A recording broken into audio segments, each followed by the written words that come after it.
EV-Miikan tietopankista terve. Tällä videolla sukelletaan pörssisähkön maailmaan. Mitä se oikeastaan on ja miten sähköautoilija voi hyödyntää sitä omaksi edukseen. Eli pörssisähkö on sellainen sähkösopimus, jossa sähkön hinta elää tunneittain sähköpörssin mukaan. Hinta vaihtelee kysynnän ja tarjonnan mukaan. Kun sähköä käytetään paljon, esimerkiksi päivällä, niin hinta nousee, ja yöllä kun kulutus laskee, niin hinta yleensä putoaa. Siihen sähkön hintaan vaikuttaa moni asia, esimerkiksi sää. Jos on lämmin, tuulinen ja sateinen sää, sähkö on usein halvempaa, koska saadaan hyvin tuuli- ja vesivoimaa. Mutta jos on pakkasta, kuivaa ja vaikka ydinvoimaloita huollossa, niin hinta voi pompsahtaa reilustikin.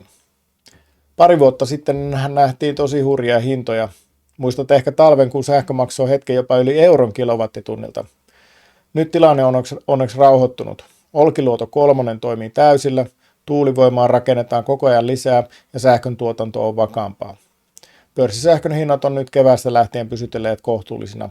Sellaiset 5-15 senttiä kilowattitunnilta on aika tavallinen hinta. No, miten tämä liittyy sähköauton lataamiseen?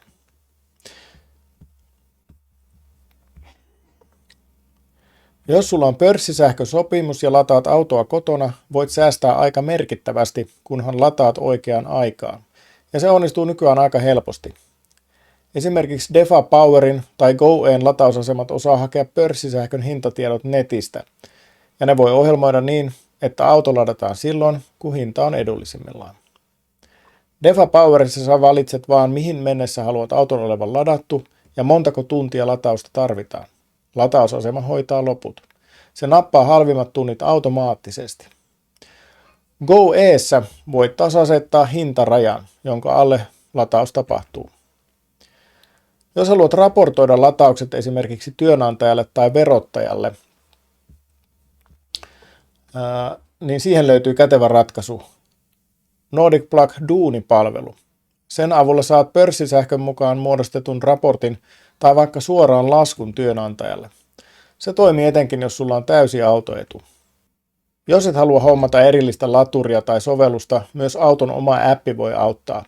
Esimerkiksi Teslan, Skodan tai Volkswagenin sovelluksilla voi ajastaa latauksen.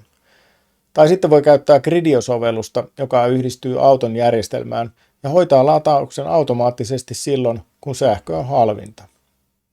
Eli yhteenvetona, seuraa pörssisähkön hintoja, ajasta lataukset yöksi tai halpoihin tunteihin ja käytä apuna laturin omaa sovellusta tai vaikka Gridioa. Ja jos haluat raportit työnantajalle, niin katso Nordic Plugin Duuni-palvelu. Jos haluat lukea lisää aiheesta, käy tsekkaamassa Nordic Plugin blogi. Linkki löytyy videon kuvauksesta. Kiitos kun katsoit. Laitahan kanava tilaukseen lisää sähköautoiluvinkkejä seuraavassa videossa. Moikka!